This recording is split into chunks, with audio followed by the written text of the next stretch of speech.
মহারানীর জয় হোক। মহারানী, ইনি হলেন আমাদের রাজকুমারের ভাবী স্ত্রী রানী তরুলতা।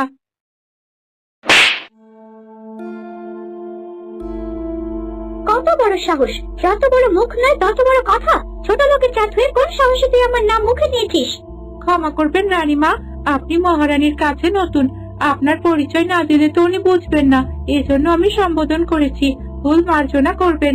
ঠিক আছে ঠিক আছে, এই ভুল যেন আর কখনো না হয়। আর মাকে মহারানী ডাকলে আমাকেও মহারানী ডাকবি তোরা। উনি তো কদিন পর সন্ন্যাসী নেবেন, তখন তো এই রাজ্যের মহারানী আমি হব।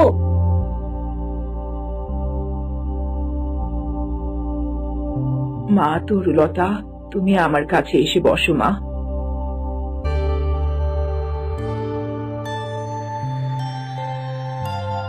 দেখো মা, আমার রাজ্যের দাসীদের সাথে এমন ব্যবহার কেউ করে না।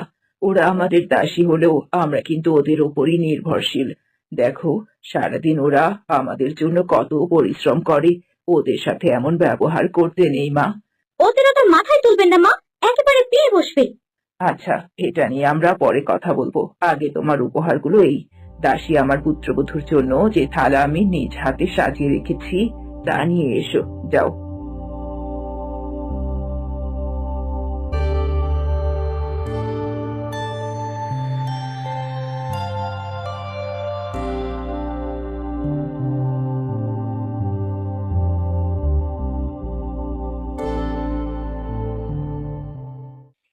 কি হচ্ছে বলো তো পঙ্খিরাজ?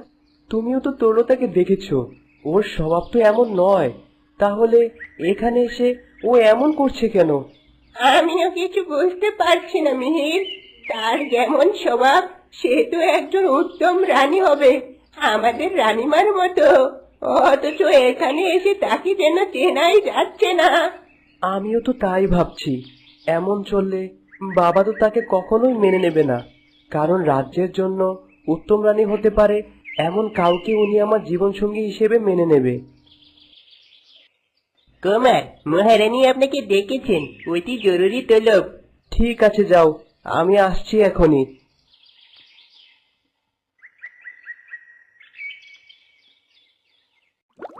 রানীমা, আপনি তরুলতার জন্য কি এখন তাহলে অমৃত প্রয়োগ করবেন?